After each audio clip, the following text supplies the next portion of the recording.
What is going on, guys? Welcome back. Some more commentary for you tonight. I want to talk about retired players returning in Madden. This is Madden 13. Kurt Warner coming out of retirement to sign with the San Francisco 49ers. And personally, I felt a lot of this conversation got started with good old Brett Favre. If you remember back to 2009, Favre was set to be the first non-active player on the Madden cover.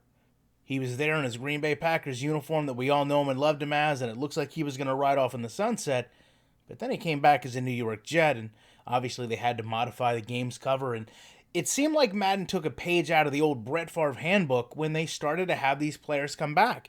And I really miss this level of immersion. You know, it was kind of cool to go through your franchise. Maybe you need a position filled, or maybe you just want to play with one of the all-time greats for a year. You could go out, have an opportunity to sign a player like Kurt Warner to take over under center for 1 year. I mean, what's the harm in that? It's fun, it's fresh. Most importantly, it adds to that replay value because you don't really know what's going to happen. But also, you had players that would come back as coaches. And listen, the standard for this is in the NFL right now. Robert Mathis, Joey Porter, two prime examples of players that come back as position coaches, coordinators, whatever the case may be. That would happen in Madden, but it no longer does. It wasn't just offensive players, though. Casey Hampton here came back and returned as well to play defensive tackle. Maybe a little bit less realistic for a defensive player to come back up. But listen, it's not out of the ordinary. And I don't say that these players have to come back and be exactly who they were. Certainly there needs to be some limitations. You don't want Barry Sanders coming out of retirement at 50 years old. You don't want Deion Sanders. Well, you know what? No, you do want Deion Sanders coming out of retirement at 37 years old. But never mind. I'm just saying, this is something that used to be in the game, that used to be fun, that used to be immersive, that used to be fresh, that used to add that replay value like we talked about. You want to keep playing the game because you don't know who's going to come out of retirement next year. In Madden, it's gone.